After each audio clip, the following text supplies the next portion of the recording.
বন্ধুরা দেখো কাশফুল দেখো, এই যে এখনও কাশফুল ফুটে আছে। ঠিক আছে, আমি প্রথম টাইম দেখলাম গাছে কাশফুল ফুটে আছে। এই দেখো কাশফুল, এগুলো সব পিকনিক স্পটের মধ্যেই কাশফুল ফুটে আছে। ঠিক আছে, কত হেভি বড় পিকনিক স্পটটা, বিশাল বড় পিকনিক স্পট। এটা হচ্ছে তোমার কি যেন নাম, আমার গ্রাম।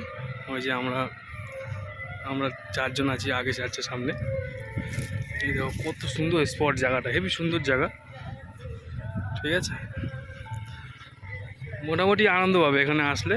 এটা হচ্ছে দত্তপুকুরে। ঠিক আছে, তো দেখো কত সুন্দর জায়গা। এই যে ওইদিকে দোলনা টোলনা সব আছে, দেখো পার্ক টাইপের আছে পুরো এর মধ্যে। তো আমাদের ভাড়া নিয়েছে এখানে হচ্ছে 1700 টাকা। আর তোমার প্রত্যেক পার হেড 20 টাকা করে এন্ট্রি। ঠিক আছে, আর যেখানে পিকনিক হবে ওখানে ওটা নিয়েছে 1700 টাকা, মানে রান্না করার জন্য। ঠিক আছে, আর পার হেড 20 টাকা করে এন্ট্রি। তো ভালো জায়গা, আসতে পারো তোমরা। ঠিক আছে, এই দেখো ব্রিজ টাইপের আছে।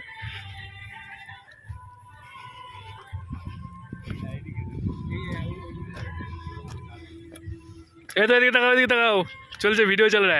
হাই গাইস, তোমরা কেমন আছো? আমাদের নতুন ব্লগ এই তোমার তো কাঠের ব্রিজ, ছবি টবি তুলছিল একটু, ছবি তোলা হয়ে গেছে, এবার আমরা যাচ্ছি।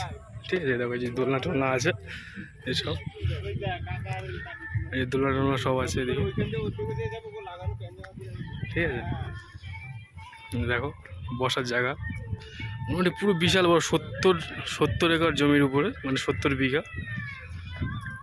এই 70 বিঘা জমি তো, 70 বিঘার বেশি জমি। ঠিক আছে, তার উপরে পিকনিক স্পটটা, এটা একটা কাশফুল। ঠিক আছে, ওই যে ওখানে একজন পিকনিক করছে, ওগুলো নয় একটা, মানে পুরো পিকনিক স্পট তো, বিশাল বড় এরিয়া। তো ঠিক আছে, এখানে আসতে পারো তোমরা চাইলে। তো আমাদের পিকনিকটা হচ্ছে ওই দিকটা, ওই কোণের দিকটা। ঠিক আছে, তো ভিডিওটা কেমন লাগলো তোমরা অবশ্যই কমেন্ট বক্সে কমেন্ট করে জানিও। আর ভালো একটা লাইক করে দিও, আর পেজে নতুন হলে পেজটাকে অবশ্যই ফলো করো।